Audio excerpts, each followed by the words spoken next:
Assalamualaikum warahmatullahi wabarakatuh. Selamat datang di Levinka Hormi. Jika kalian pecinta kisah-kisah horor, kalian berada di tempat yang tepat. Kali ini, saya akan membawa kalian ke dalam cerita yang tak hanya menyeramkan, tapi juga penuh dengan misteri yang akan membuat pikiran kalian bertanya-tanya. Sebelum kita mulai, bayangkan sejenak, dalam kegelapan malam, saat semua orang terlelap, ada sesuatu yang mengintai. Sesuatu yang tak terlihat namun bisa dirasakan. Apa kalian siap untuk mengalami ketegangan yang nyata? Duduklah dengan nyaman, matikan lampu, dan biarkan suara saya membawa kalian ke dalam dunia yang mencekam. Selamat datang di Levinka Hormi. Kisah ini akan menghantui mimpi kalian. Mari kita mulai.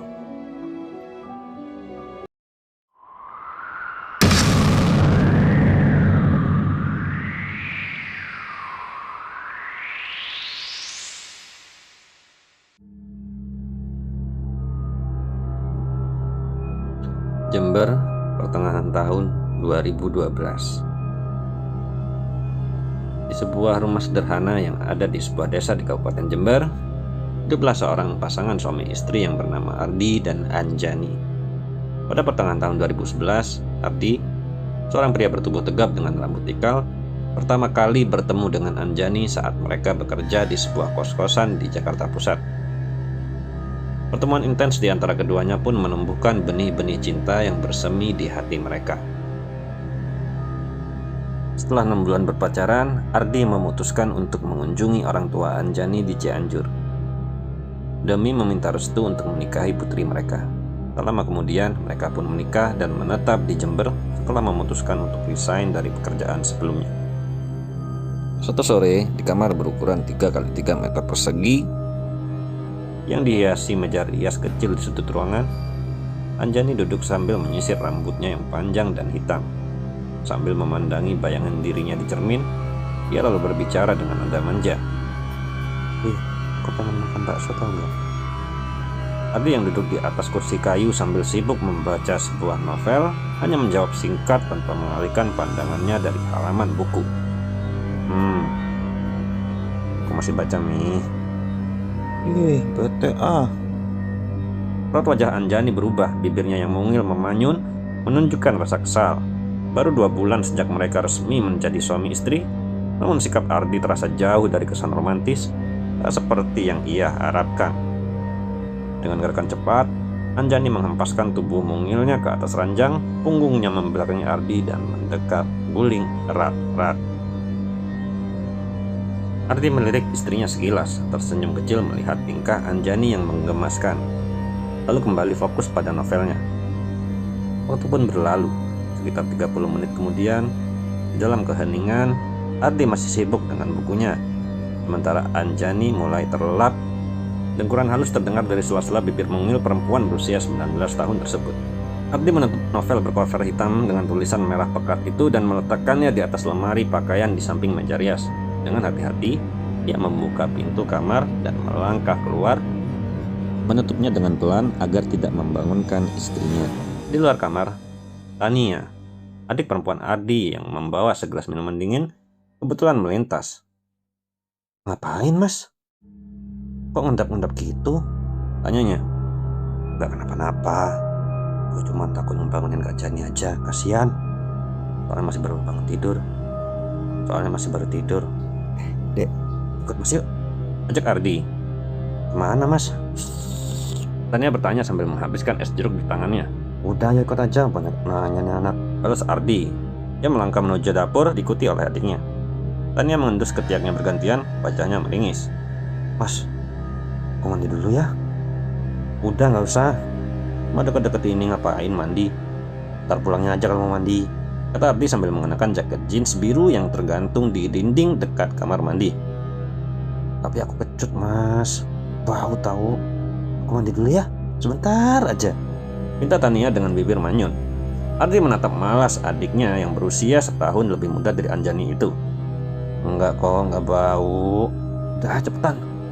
Udah jam 5 sore ini, keburu malam kalau nunggu kamu mandi dulu. Lagian, kucing aja larinya tetap kenceng kok, biarpun gak pernah mandi," udah Ardi. Ngeselin. Yaudah yuk, Tapi awas aja ya, kalau sampai aku nggak dibeliin makanan, aku gak bakal mau kalau Mas Ardi ngajak aku lagi. Ancam Tania sambil menunjuk Ardi. Iya bawel, nanti Mas beliin bakso, ayo. Jawab Ardi. Ia mengambil kunci motor dari atas meja dan menuju motornya yang terparkir di depan rumah. Ardi menyalakan motornya dengan sekali tekan, dan Tania pun duduk menyamping di belakangnya. Sepanjang perjalanan, Tania hanya tertunduk, merasa tidak percaya diri dengan baju daster biru yang sudah mulai memudar dan penuh bercak titik hitam. Gimana bisa gadis usia aku keluar rumah pakai pakaian kumal seperti ini, pikirnya. Ardi memacu motornya dengan kecepatan sedang melewati jalan aspal rusak yang penuh lubang. Tania berpegangan erat pada tubuh kakaknya untuk mencegah dirinya terjatuh. Beberapa saat kemudian, mereka akhirnya tiba di warung bakso bertuliskan Bakso Abah Nur yang terletak di perbatasan desa. Ardi turun dan memesan 3 bungkus bakso lengkap dengan saus, kecap, dan sambal terpisah. Warung yang sepi karena bertepatan dengan waktu sholat maghrib membuat mereka tak perlu lama menunggu. Setelah pesanan selesai, mereka pun segera pulang. Di rumah, jam di dinding menunjukkan pukul 17.40 waktu Indonesia Barat. Adzan maghrib berkumandang dari masjid dekat rumah Ardi, namun Anjani masih terlelap di kamar yang gelap. Lampu belum dihidupkan dan jendela di samping ranjang masih terbuka lebar, hanya terhalang tirai tipis berwarna putih. Di samping rumah, suasana semakin gelap. Nyamuk-nyamuk mulai merangsek masuk melalui jendela yang terbuka. Semilir angin bertiup menyingkap rok abu-abu Anjani hingga sejengkal di atas lutut. Sesuatu yang dingin menyentuh betisnya. Perlahan, sesuatu yang sangat dingin merayap menyusuri kaki kirinya, dari betis hingga paha, lalu kembali turun berulang-ulang hingga membuat Anjani sedikit demi sedikit mulai tersadar dari tidurnya. Kelopak matanya mulai berkedut. Anjani menggeliat merentangkan kedua tangannya, menghirup banyak udara dari mulutnya yang terbuka cukup lebar dengan posisi terlentang. Benda dingin yang sedari tadi ia rasakan kini menghilang, berganti menjadi rasa panas yang menjalap di kakinya. Anjani berteriak kencang, matanya seketika membelalak karena panas yang ia rasa. Kakinya pun refleks menendang sesosok makhluk yang duduk di tepi ranjang kamarnya. Terdengar suara benda jatuh di lantai disusul suara erangan dari bawah ranjang. Astaga, ada apa Anjani? Kita Bu Puji panik. Ia berlari masih dengan menggunakan mukena menghampiri menantunya yang duduk meringkuk ketakutan di atas ranjang. Dibukanya pintu kamar tersebut, Bu Puji pun langsung menyalakan lampu dan berhambur memeluk Anjani yang menangis ketakutan. Saat Bu Puji sedang berusaha menenangkan Anjani, tiba-tiba sesuatu berdiri dari samping ranjang mengejutkan mereka berdua. Astagfirullahaladzim, Ardi, kamu bikin mama aja, ujar Bu Puji sambil melemparkan bantal hingga mengenai muka Ardi. Aduh, ini aku mah. Kenapa pada kaget sih? Ujar Ardi sambil menggaruk kepalanya yang tak gatal. Ardi menunduk dan mengambil piring, sendok, garpu, dan sebungkus bakso yang terserak di atas lantai. Beruntung bakso dalam plastik itu tak berhamburan keluar. Tapi barusan itu yang ngerjain aku tuh kamu ya? Masalahnya banget sih. Terus barusan yang kamu tempelin ke kakiku tuh apa? Protes Anjani kesal. Yang dingin itu es. Nah, yang hangat itu bakso. Tapi esnya udah berantakan di lantai. Jawab Ardi sambil menunjuk gelas yang tergeletak di lantai beserta isinya. Ada aja. Ya udah, Ardi, nanti kamu beresin tutupannya. Jangan sampai nunggu semut berkerumun. Mama mau ke dapur dulu. Kita Bu Puji. Ardi segera membersihkan tumpahan es yang menggenang di lantai menggunakan tisu, tak lupa mengempelnya dengan kain pel. Dimakan atau Mi? Kok cuma didiemin aja? Itu kan sudah ada piringnya juga, ujar Ardi sambil duduk di samping istrinya. Mau ah, jawab Anjani ketus. Ya ampun, kamu marah karena aku isengin tadi. Ya udah maaf ya. Bukan itu, pokoknya aku nggak mau makan bakso itu, ujar Anjani sedikit merengek. Loh, ini bakso Abah Nur loh. Bakso favorit kamu, ujar Ardi sambil menuangkan bakso tersebut ke dalam mangkok. Iya, aku nggak mau. Pokoknya aku nggak mau makan baksonya. Anjani bergeser naik ke atas ranjang. Jari lentiknya menarik kasar selimut tebal berwarna coklat menutupi tubuhnya dari ujung kaki hingga ujung kepala. Mulai lagi deh. Mulai lagi ngambeknya. Terus ini bakso, siapa yang mau makan? Tanya Ardi bingung. Serah, jawab Anjani dari balik selimut. Ardi menghela nafas panjang, menggeleng, lalu keluar dari kamar dan meletakkan bakso di meja makan. Ia kembali masuk ke kamar, menghampiri istrinya, wanita yang seringkali membuatnya bingung dengan drama yang sering ia buat. Bahkan saat keduanya masih berpacaran dulu. Nih, udah dong, jangan ngambek. Ya udah, gimana kalau kita makan di luar aja? Bayu Ardi sambil mengusap-usap betis istrinya. Anjani membuka selimut yang menutupi mukanya. Dengan tatapan sinis ia bertanya, mau makan di mana? Ya, kamu maunya kemana? Ardi balik bertanya. Tahu, itu kamu lah. Kok makannya aku? Jawab Anjani singkat. Ya udah, sekarang kamu ganti baju dulu. Aku tunggu di depan, ujar Ardi sambil melangkah keluar dari kamar. Anjani segera mempersiapkan diri berdandan sebelum pergi keluar bersama suaminya. 30 menit kemudian, Anjani keluar menghampiri suaminya yang duduk di teras rumah bersama adiknya. Kak, bakso Kak Joni, bakso aku makan. Katanya kakak gak mau ya? Ujar Tania. Ya gak apa-apa dek, makan aja. Pi, berangkat. Ardi segera naik dan menghidupkan mesin motor sport miliknya. Setelah berpamitan pada Tania, mereka pun pergi. Ardi melirik ke arah jam tangan analog di tangan kirinya. Waktu sudah menunjukkan pukul 18:05. Suasana jalan cukup sepi. Hanya ada beberapa kendaraan roda 2 yang melintas. Setelah berkendara sejauh sekitar 2 km, Anjani meminta Ardi untuk menempikan motornya di depan sebuah warung bakso. Kamu kok nyuruh aku berhenti? Tanya Ardi bingung sambil membuka helm full face miliknya. Kan aku sudah bilang, aku pengen bakso. Loh, yang tadi itu kan juga beli di sini baksonya. Sobat Nur, kenapa tadi kamu gak mau makan? Gak jelas banget sih. Saut Ardi sedikit kesal. Udah, ayo kita pulang aja, jawab Anjani kesal sambil hendak memakai helmnya kembali. Tunggu dulu. Yaudah. Ayo kita makan sini. Buka lagi atau helmnya. Ardi menggeleng pelan menghadapi tingkah istrinya yang kelewat manja. Mereka masuk ke dalam warung lalu memesan 2 porsi bakso dan 2 gelas es jeruk. Setelah selesai menuruti keinginan istrinya, Ardi membayar dan meninggalkan warung bakso tersebut. Ya udah, kita mau kemana sekarang? Tanya Ardi pada istrinya. Aku mau jalan-jalan. Oh ya udah, jalan-jalan kemana? Tanya Ardi. Ya jalan-jalan, kemana aja terserah. Anjani memberikan jawaban yang justru menimbulkan pertanyaan di pikiran Ardi sendiri. Ardi menghela nafas panjang dan menghembuskannya dengan keras melalui mulutnya. Ia tak habis pikir dengan tingkah istrinya yang seringkali membuatnya kebingungan. Ia segera menghidupkan motornya lalu memacu kendaraannya tanpa bertanya dan memberitahu akan kemana. Beberapa jam kemudian, tanpa terasa, waktu sudah menunjukkan pukul 21:25. Setelah keduanya puas menghabiskan waktu dengan berkeliling kota sambil mencicipi jajanan di beberapa pedagang kaki lima di sepanjang jalan, mereka pun memutuskan untuk pulang ke rumah. Jalanan yang mulai sepi membuat Ardi lebih percaya diri untuk memacu kendaraannya dengan kecepatan tinggi. Kali ini Ardi memilih jalan yang berbeda dengan jalan yang ia lewati saat berangkat tadi.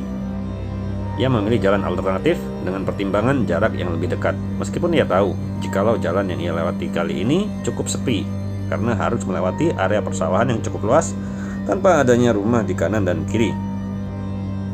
Sekitar 1 km sebelum sampai di sebuah desa yang padat penduduk, Ardi dan Anjani melintasi sebuah area pemakaman umum yang terdapat di sisi kiri jalan. Ikan klakson sebanyak 3 kali disertai mengucapkan salam sesaat sebelum melintasi area pemakaman tersebut.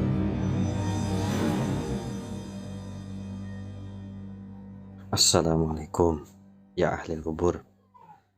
Anjani yang melihat apa yang dilakukan suaminya tersebut dibuat kebingungan, sebab sepanjang mata memandang tak ada kendaraan lain ataupun orang yang akan menyeberang di depannya pada saat itu. Kamu ngelakson siapa, Pi?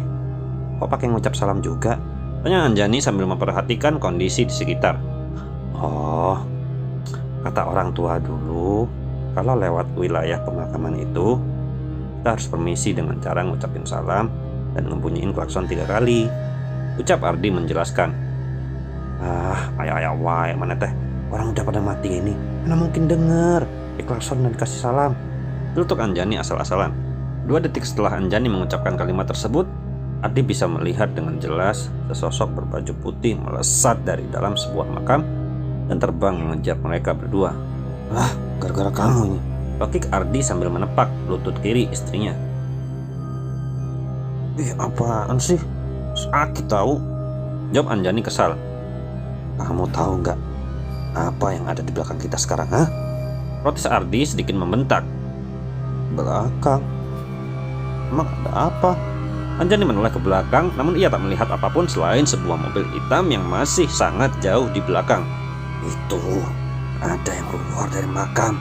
Sekarang terbang ikutin kita. Gara-gara kamu tuh ngomong sembarangan, jawab Ardi kesal. Jangan bercanda gak lucu tahu, ucap Anjani tak percaya. Kamu pikir aku bercanda? Aku gak bohong, hantu itu terbang ngejar kita, tegas Ardi. Ayo cepetan, aku takut. Ayo kebut. Anjani memeluk erat suaminya tersebut sambil memejamkan kelopak matanya rapat-rapat. Jantungnya berdegup kencang, kaki dan tangannya gemetar, nafasnya memburu. Seketika ia pun menyesali perkataan yang sudah terlontar dari mulutnya tersebut.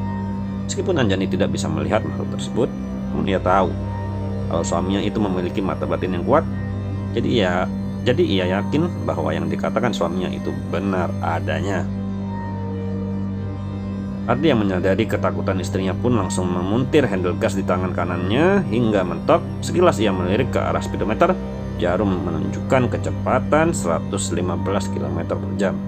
Ia pun melirik ke arah spion, berharap sosok tersebut berhenti mengikuti, mengingat jarak yang ia tempuh dari makam tersebut sudah berkisar sekitar 2 km. Namun ia terkejut, karena dari pantulan spion, makhluk berbaju putih tersebut bukannya menjauh, justru semakin mendekat dengan mudahnya. Dia ngejar kita. Dia terbang lebih cepat dari motor ini. Ngebut juga percuma kalau gini. Kalau gini, bisa-bisa dia ngikutin kita sampai rumah, ujar Ardi gugup yang membuat ketakutan Anjani semakin menjadi-jadi. Maaf, ini terus gimana? Aku takut, ucap Anjani sembari menangis. Pelukannya semakin erat membuat nafas Ardi terasa sesak. Gak ada cara lain, aku harus berhenti, aku harus minta maaf. Ardi seketika melambatkan laju kendaraannya, meskipun istrinya menggeleng berulang kali menolak untuk berhenti karena ia takut jika sosok tersebut mencelakai mereka. Ardi menepikan motornya di atas rerumputan di sisi kiri jalan. Pas dulu aku mau turun, ujar Ardi pada istrinya yang masih memeluknya kencang, menyulitkan dia yang akan turun dari motornya. Mereka berdua turun hampir bersamaan. Ardi pun segera menghadap ke belakang ke arah makhluk yang mengejarnya sejauh 3 km tersebut. Anjani yang ketakutan meringkuk berlindung di balik punggung suaminya. Dengan mengumpulkan keberanian, Ardi menatap ke arah sesosok perempuan berambut panjang dengan pakaian putih panjang tersebut. Samar-samar ia melihat muka pucat sosok tersebut. Ia melayang-layang di udara, kakinya berjarak sekitar 3 meter dari tanah. Assalamualaikum. Saya minta maaf kalau istri saya sudah mengucap kata yang tidak sopan. Istri saya bukan asli orang sini dan dia gak tahu dengan adat istiadat di desa ini. Jadi saya mohon maaf sekali lagi. Tolong jangan ikuti saya. Sosok tersebut menatap tajam ke arahnya. Ia tersenyum menampakkan barisan gigi yang menghitam. Perlahan sosok tersebut berbalik, terbang menembus pepohonan lalu menghilang itu saja. Alhamdulillahirabbil alamin. Dami, kamu tenang aja. Hantunya udah pergi, ucap Ardi sambil merangkul pundak istrinya. Ya udah, naik. Kita pulang sekarang. Mama pasti udah nunggu di rumah. Anjani mengangguk dan menyusul naik ke atas motor. Di sepanjang perjalanan, Anjani yang biasanya cukup banyak bicara kini lebih banyak diam. Dirinya masih sangat syok dengan kejadian yang baru saja mereka alami.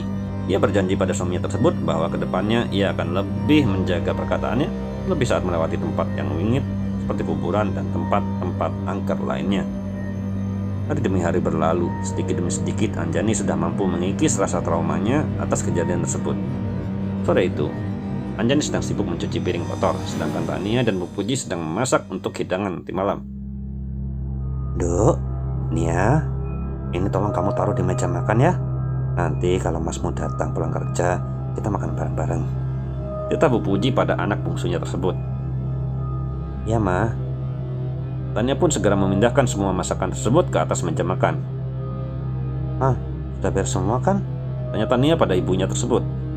Sudah beres semua. Kamu sama Kak Anjani kalau mau mandi, dia aja dulu. Nanti Mama belakangan, ujar Bu Puji sambil membereskan beberapa alat masak yang masih berantakan. Iya mah, bentar lagi. Kak Anjani, sudah beres belum nyuci piringnya? Tanya Tania. Udah dek, udah beres semua, jawab Anjani sambil mengibaskan tangannya yang basah. Ikut aku yuk Kak, ajak Tania tanpa menjelaskan tujuannya. Mana dek? Aku belum mandi loh, tanya Anjani penasaran. Udah ya ikut aja. Tania menarik tangan Anjani dan menggandengnya tanpa menunggu persetujuan. Sejak Anjani menikah dengan Ardi, Tania sering mengajak Anjani kemanapun dia pergi. Mereka sering berjalan berdua kemana saja, entah itu pergi ke toko swalayan ataupun sekedar berjalan-jalan di sore hari sambil menikmati pemandangan di area persawahan. Mereka berdua sangatlah akrab, bagaikan sepasang sahabat. Hari-hari dipenuhi canda dan tawa. Sore itu, Tania mengajak Anjani bermain ke halaman masjid yang terletak hanya beberapa meter dari rumahnya. Kak, bantuin dong, pintunya keras, minta Tania sambil berusaha menggeser pintu besi yang cukup berat. Tangan mungilnya tidak cukup kuat. Anjani pun membantu mendorong di sampingnya. Dengan sekuat tenaga, akhirnya pintu besi itu pun dapat terbuka. Mau ngapain deh kita kesini? Tanya Tania sambil memperhatikan burung-burung kecil yang berterbangan di sekitar kubah masjid. Ambil rambutan Kak, ayo, ajak Tania bersemangat sambil berlari kecil ke arah pohon rambutan yang tumbuh di halaman depan masjid tersebut. Dek, ini kan punya masjid, apa nggak dosa? Ntar kalau ada yang marahin kita gimana? Tanya Anjani khawatir. Udah, nggak apa-apa, bagian ini dulu ya. Yang punya tanah itu Mbah Buyut aku Kak. Nah, terus tanahnya diwakafkan untuk pembangunan masjid, jawab Tania sambil melompat-lompat berusaha meraih rambutan yang letaknya tidak terlalu tinggi. Mereka berdua pun berlompatan meraih rambutan yang buahnya cukup lebat tersebut. Setelah cukup puas memanen rambutan, Tania pun mengajak Anjani ke halaman belakang masjid untuk melihat buah pepaya. Barangkali ada pepaya yang matang dan bisa mereka bawa pulang. Di belakang masjid ada kuburan loh. Apa kita gak pulang aja? Udah hampir maghrib ini, usul Anjani was-was. Udah bentaran aja kok, jawab Tania sambil berlalu meninggalkan Anjani yang berjalan di belakangnya. Anjani berjalan di belakang Tania sambil mengunyah rambutan di mulutnya. Sesampainya di halaman belakang masjid, Anjani melepaskan biji rambutan miliknya dan tanpa sengaja biji rambutan tersebut justru jatuh ke atas salah satu makam di situ. Astaga Kak, kok dibuang di situ? Itu kuburan loh, protes Tania yang kaget melihat apa yang dilakukan kakak iparnya tersebut. Aduh dek, gimana ini? Aku gak sengaja, jawab Anjani panik sambil menutup mulut dengan tangan kirinya. Ya udah, moga aja gak apa-apa ya. Ayo kita pulang, pepayanya gak ada yang matang. Tania menarik tangan Anjani dengan segera meninggalkan tempat tersebut. Beberapa saat kemudian, jam dinding yang bagian kerangkanya terbuat dari kayu di ruang tamu menunjukkan pukul 8 malam. Deru kendaraan bermotor terdengar di depan rumah Bu Puji. Ceklat. Assalamualaikum. Assalamualaikum. Ardi mengucap salam sambil menutup kembali pintu depan rumahnya. Waalaikumsalam. Kok sampai malam le pulangnya? Ibu Tania sama istrimu dari tadi nungguin loh. Mau makan bareng. Berhubung kamu lama ya udah kami bertiga makan duluan, ucap ibunya sambil menuangkan air putih ke dalam gelas dan memberikannya pada Ardi yang terlihat kelelahan tersebut. Iya mah, tadi lembur. Ya udah aku mau makan dulu ya. Oh iya mah, Anjani kemana? Apa dia sudah tidur? Tanya Ardi sambil mengambil piring di dalam rak yang terletak di samping wastafel. Tadi habis makan dia langsung masuk kamar. Katanya dia lagi gak enak badan, mukanya agak pucat. Tadi sudah mama bikinin teh hangat buat dia. Sekarang mau makan dulu, habis itu mandi terus kamu temenin tuh istri kamu, kasihan dia, ucap Bu Puji menjelaskan. Ardi pun segera menyantap menu makan malamnya yang sudah tertata rapi di atas meja makan. Setelah Ardi menyelesaikan makannya, ia pun bergegas masuk ke kamar dengan maksud mengambil handuk sekaligus melihat kondisi istrinya yang sedang tak enak badan. Assalamualaikum, nih. Ardi membuka pintu kamarnya sembari mengucap salam, namun tak ada jawaban yang terucap dari bibir manis istrinya tersebut. Di dalam kamar, Anjani terlihat sedang duduk meringkuk di atas ranjang dengan bersandar ke dinding. Matanya terlihat sayu, bibirnya gemetaran dan sedikit pucat. Melihat kondisi istrinya tersebut, Ardi pun segera menghampiri dan duduk di sampingnya. Ia menyentuh kening istrinya tersebut dengan bagian punggung tangan kanannya. "Hangat, kamu sakit nih. Tadi pagi padahal kamu gak kenapa-kenapa kok." "Kok bisa?" tanya Ardi dengan perasaan cemas. Namun istrinya tersebut hanya menggeleng tanpa menjawab sepatah kata pun. Tatapan matanya yang sayu menatap ke arah cermin meja rias. Beberapa detik kemudian, tiba-tiba Anjani seperti terkejut. Tubuhnya menegang sesaat, lalu kembali melemah setelahnya. Kamu kenapa?" tanya Ardi bingung, namun bukannya menjawab, Anjani justru berhambur memeluk suaminya erat sambil menangis tiba-tiba. Kamu sudah pulang, Pi?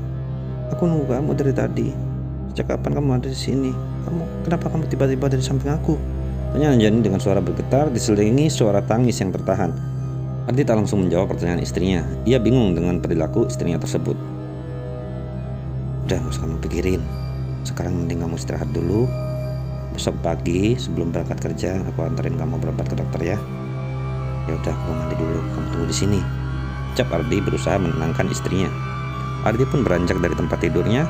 Ia langkahkan kaki hendak mengambil handuk yang tergantung di belakang pintu kamarnya. Namun baru saja selangkah ia jejakkan kakinya ke lantai, tiba-tiba Anjani menahan tangan kanan suaminya tersebut. Ardi menoleh ke arah istrinya yang sedang memenggangi tangannya. Anjani menatap penuh harap. Sambil menggeleng pelan, Anjani berkata, "Jangan tinggalin aku, Pi. Aku takut. Aku cuma sebentar kok nih mandinya." Dengan jawaban suaminya tersebut, Anjani semakin erat memegangi lengan suaminya dengan kedua tangannya. "Aku takut. Tolong gak usah kemana-mana, di sini aja. Dari tadi seperti ada yang ngawasin aku," pinta Anjani lirih. Ada yang kasihan dengan istrinya itu pun terpaksa mengurungkan niatnya untuk mandi demi bisa menemani istrinya yang sedang ketakutan. "Ya udah, aku gak jadi mandi. Sekarang aku mau tanya, kamu sebenarnya kenapa? Apa yang terjadi? Dan siapa yang ngawasi kamu dari tadi?" Secara Ardi pada istrinya tersebut. Anjani melirik ke kiri dan ke kanan. Ia seolah ragu akan berbicara atau tidak. "Tadi aku sama adeknya pergi ke masjid. Terus aku sama adek ngambil rambutan di sana. Terus aku, lu nggak boleh. Aku dosa ntar," ujar Ardi memotong perkataan istrinya. "Tunggu dulu, napa? Aku belum selesai ngomong, jangan dipotong," tegur istrinya dengan nada kesal. Iya, maaf. Ya udah, kamu ceritain lagi sekarang." "Jadi gini, sehabis aku sama adek ngambil rambutan, adek ngajakin aku ke belakang masjid buat cari pepaya. Waktu itu sudah mau maghrib. Nah, aku tuh sambil makan rambutan gitu. Begitu sampai sana aku nggak sengaja ngelepain tuh bijinya. Begitu sampai sana aku nggak sengaja ngelepain bijinya. Aku buang dari mulut aku langsung. Terus biji rambutan itu jatuh ke salah satu makam yang paling pinggir itu," terang Anjani sedikit terbata-bata. "Astaga, terus apa lagi?" tanya Ardi penasaran. "Tadi mau aku ambil tuh bijinya, tapi adek buru-buru ngajak balik. Ya udah, karena udah menjelang maghrib, jadinya bijinya nggak sempat keambil. Setelah itu tiba-tiba begitu aku selesai makan malam, aku ngerasa meriang. Jadi aku langsung masuk kamar. Aku takut. Aku ngerasa seperti ada yang ngawasin aku dari tadi." "Apa kamu ngeliat sosok penampakan?" tanya Ardi. Anjani menggeleng pelan. "Aku nggak ngeliat, tapi aku ngerasa kalau ada yang ngawasin aku." Sejenak suasana menjadi hening. Mereka berdua duduk saling berhadapan dengan posisi yang sama-sama bersila. Namun mereka berdua seolah sibuk dengan pikirannya masing-masing. Ardi memejamkan mata untuk beberapa menit. Ia berusaha memfokuskan mata batinnya untuk mencari tahu makhluk apa yang telah menghantui istrinya tersebut. Udara di dalam kamar terasa berbeda. Tak seperti biasanya. Bulu kuduk Ardi meremang. Ia membuka matanya, berusaha fokus memindai setiap sudut di kamarnya. Namun anehnya, kali ini ia tak mampu melihat keberadaan makhluk astral apapun yang ada di sekitarnya. Ia hanya sebatas mampu merasakan kehadiran aura negatif dari suatu sosok yang tidak ia ketahui jenisnya. "Iya bener loh, Mi. Aku ngerasain. Di kamar ini aku ngerasa kayak ada energi negatif yang mondar-mandir di samping rumah. Tapi kadang juga masuk ke dalam kamar ini. Tapi anehnya aku gak bisa ngelihat wujud makhluk ini," terang Ardi sambil mengelap buliran keringat yang membasahi keningnya. "Terus Gimana Pi? Aduh. Di tengah perkataannya tiba-tiba Anjani terkejut. Dengan segera ia bangkit dan pindah duduk di samping suaminya yang terlihat semakin kebingungan tersebut. Kamu colek-colek aku ya barusan? Tanya Anjani. Ardi mengangkat kedua tangannya di depan wajah Anjani. Loh, aku duduk depan kamu. Kita kan saling berhadapan. Nggak mungkin aku colek-colek kamu tanpa kamu tahu. Ini tangan aku. Gak ngapa-ngapain kan? Tuh lihat. Anjani semakin bergidik ngeri. Bola matanya menatap liar menyapu seluruh sudut ruangan. Sedangkan Ardi berusaha membaca doa dengan tujuan supaya makhluk tersebut segera pergi dan tak lagi mengganggu dirinya beserta istrinya. Waktu pun berlalu. Malam semakin larut. Suasana di luar begitu sepi. Tak ada lagi suara kendaraan yang terdengar berlalu lalang. Seisi rumah mungkin telah terlelap kecuali Ardi dan Anjani. Keduanya tak juga terpejam karena perasaan was-was yang menghantui. Sepasang pasangan suami istri tersebut tidur di atas ranjang dengan posisi terlentang, hening, tanpa adanya percakapan di antara keduanya. Mereka sedang berperang dengan pikirannya masing-masing. Ade mendengar jam di dinding ruang tamu berbunyi. Udah jam 12 malam, kamu gak tidur? Tanya Ardi pada Anjani yang berbaring di sampingnya. Anjani tak merespon. Ia menatap lurus ke arah langit-langit kamar, tak dengar atau tidak. Anjani seolah larut dalam lamunannya. Ardi menoleh ke arah istrinya. Terlihat olehnya raut wajah yang berbeda. Kedua matanya menatap tajam ke arah langit-langit. Urat di leher dan wajahnya menegang disertai buliran keringat yang membasahi kening. Dah nih, kamu gak usah mikir, gak usah tegang gitu. Jangan mikir yang macam-macam. Mending kamu tidur aja, biar besok kamu fresh, ucap Ardi lagi. Anjani tetap tak bergeming. Hanya bibirnya yang bergerak kecil, namun nyaris tak terlihat. Ardi menghela nafas panjang. Ya udah, kalau kamu emang masih belum ngantuk, aku tidur dulu ya. Soalnya besok harus kerja. Kamu jangan takut, tenang aja. Ada aku di sini. Ujar Ardi sambil memalingkan muka ke kiri. Hal tak terduga terjadi tanpa aba-aba, tanpa tanda-tanda, tanpa suara sebelumnya, dan tanpa suara sebelumnya. Sosok perempuan mengerikan merangkak dengan sangat cepat menembus pintu. Hanya dalam hitungan detik makhluk itu sudah berada tepat di depan wajah Ardi. Mereka berdua saling menatap. Mata Ardi terbelalak lebar, jantungnya berdegup kencang. Dengan sangat jelas ia melihat rupa sosok hantu perempuan tersebut. Sosok itu memiliki wajah yang sangat lonjong. Kulitnya abu-abu busuk bagaikan mayat yang dipenuhi bercak darah berwarna merah kehitam-hitaman. Ia menggerakkan kepalanya ke kanan dan ke kiri berulang kali. Mulutnya terbuka membulat membentuk huruf O. Ardi berusaha memalingkan wajahnya, namun apalah daya, ia merasakan seolah otot-otot lehernya bagaikan terkunci. Untuk berteriak pun sangat sulit baginya. Hanya erangan pelan yang keluar dari sela bibirnya. Ardi berharap Anjani mendengar erangannya tersebut dan membantunya melarikan diri dari sosok mengerikan di depan wajahnya itu.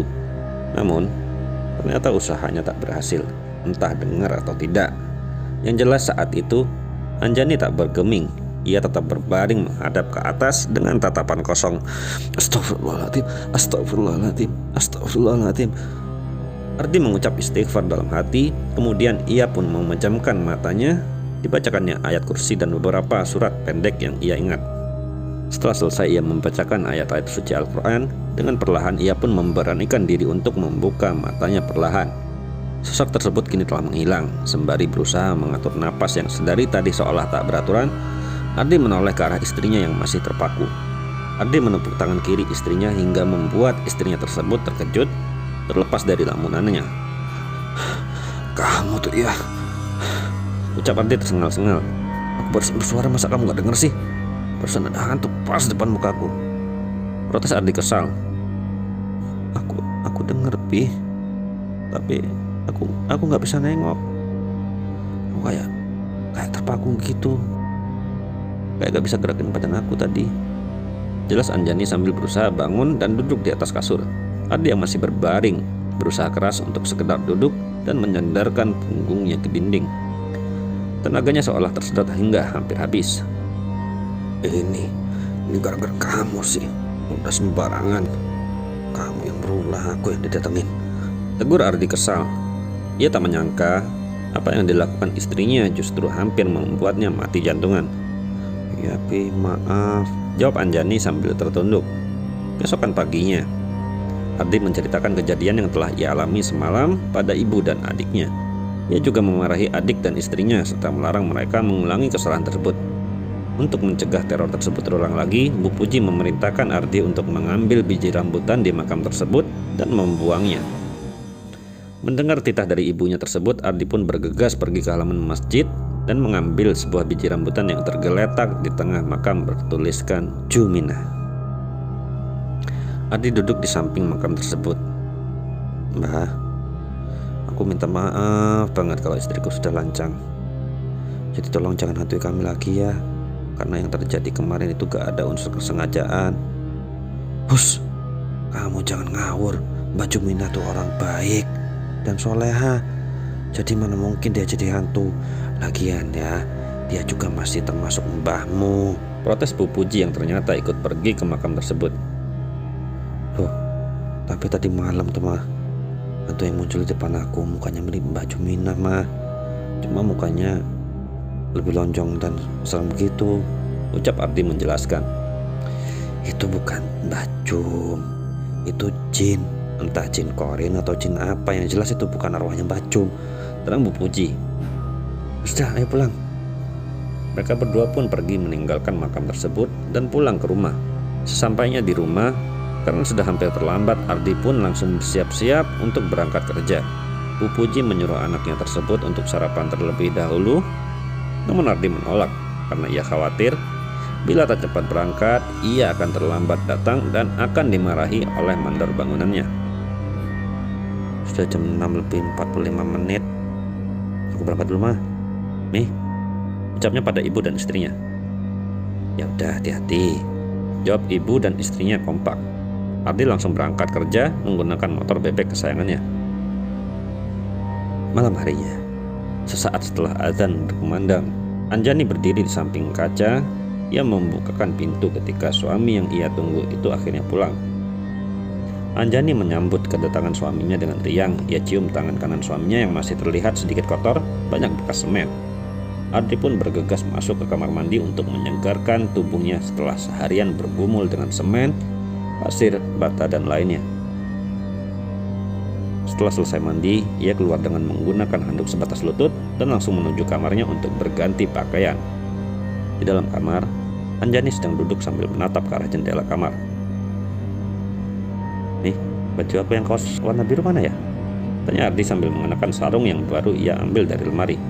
Anjani diam, seolah tak mendengar. Tatapannya kosong. Ardi langsung tanggap. Ia menyadari kalau ada hal tak beres yang terjadi pada istrinya lagi. Segera ia ambil baju seadanya yang ada di lemari. Ia kenakan lalu menghampiri istrinya yang masih diam membisu itu. Ardi memanggil namanya berulang kali, menggoyangkan badannya, bahkan menepuk-nepuk pipi istrinya tersebut.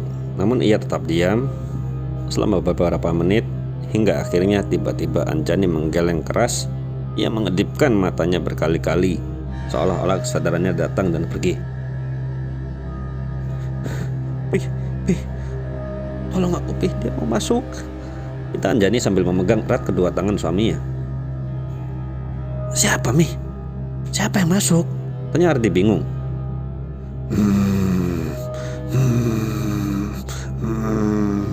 Anjani menggeram, kukunya mencengkeram dan mencakar punggung tangan Ardi. Ekspresi wajahnya tiba-tiba berubah. Ia tersenyum menyeringai, menatap tajam ke arah Ardi. Mi? Oh, enggak, kamu bukan istri aku. Siapa kamu? Kenapa kamu masuk ke dalam tubuh istri aku? Tanya Ardi sambil menghempaskan tangan Anjani yang mencengkeram erat.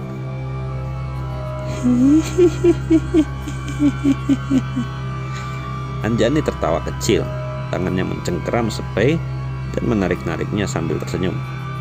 Keluar kamu, keluar sekarang, perintah Ardi sambil menunjuk muka Anjani.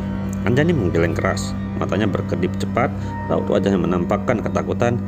Pih, tolong, dia maksa masuk. Tolong, Pih, dia maksa masuk, aku gak bisa nahan, ucap Anjani sambil menangis.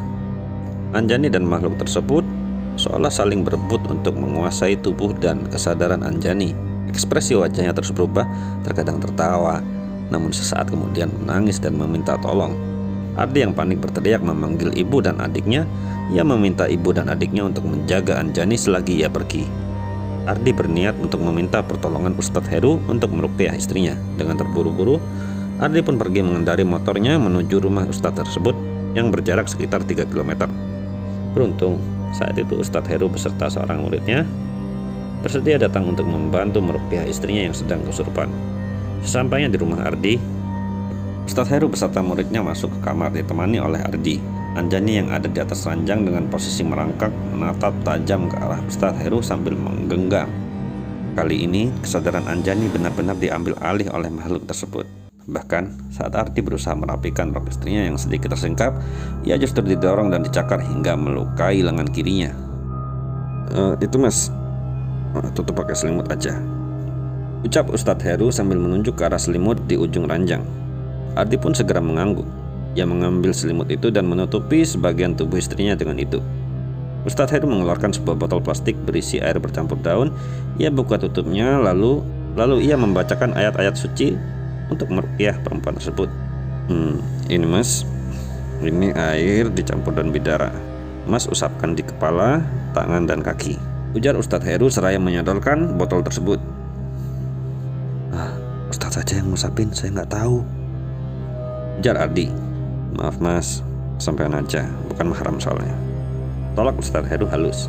Ardi mengangguk dan segera melakukan perintah Ustadz tersebut. Aduh, sakit, ampun, keluarin aku, teriak Anjani. Kamu bisa masuk, tapi gak bisa keluar sendiri. Cepat keluar, sebelum aku bacain ayat yang bisa membakarmu, bentak Ustadz Heru. Jangan siram dulu, air itu panas, kasih kesempatan aku keluar, aku mohon, ucap Anjani memohon. Baik kalau gitu, ucap Ustadz Heru sambil memberikan isyarat pada Ardi untuk berhenti mengusapkan air bidara tersebut. Tangan Anjani meremas spray sambil menggeram. Teriakan keras pun keluar dari mulut Anjani sesaat sebelum tubuhnya ambruk tak sadarkan diri di atas kasur. Alhamdulillah, insya Allah makhluk tersebut sudah pergi. Sekarang biarkan istri sampai istirahat. Nanti kalau sudah sadar, kasih dia minum pakai air itu, pesan Ustadz Heru sambil keluar dari kamar dan duduk di kursi ruang tamu. Makasih Pak Ustadz, sampai sudah bersedia datang ke sini bantu istri saya, ucap Ardi sambil menjabat tangan Ustadz Heru. Beberapa hari berlalu. Di halaman belakang masjid terlihat Ardi, Anjani, Tania dan Bu Puji sedang berdoa di samping makam tersebut. Ardi duduk di depan memimpin jalannya doa. Sudah, ya kita pulang, ajak Ardi sambil berdiri dari duduknya. Ingat Anjani, Tania, jangan suka berlaku asal-asalan lagi ya. Sekalipun kita dengan mereka beda alam, kita harus saling menghormati, pesan Bu Puji sambil menjewer kuping anak perempuan dan menantunya tersebut.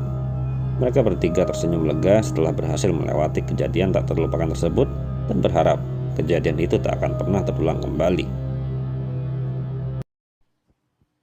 Oke, terima kasih telah menemani saya dalam perjalanan menegangkan malam ini di Levinka Hormi. Saya harap kisah ini telah memberikan kalian pengalaman yang tak terlupakan dan mungkin sedikit ketakutan yang manis. Jika kalian menikmati cerita ini dan ingin lebih banyak lagi kisah-kisah horor yang bisa membuat malam kalian lebih mencekam, jangan lupa untuk subscribe ke channel ini dan nyalakan lonceng notifikasinya. Dengan begitu kalian tidak akan pernah ketinggalan cerita terbaru yang akan membuat bulu kuduk kalian merinding. Bagi kalian yang berani, tuliskan di kolom komentar tentang pengalaman horor pribadi kalian. Siapa tahu cerita kalian bisa menjadi inspirasi untuk video berikutnya. Sampai jumpa di kisah selanjutnya. Ingat, di Levinka Hormi, ketakutan adalah teman terbaik kalian. Selamat malam dan bermimpi indah, jika kalian bisa. Wassalamualaikum warahmatullahi wabarakatuh.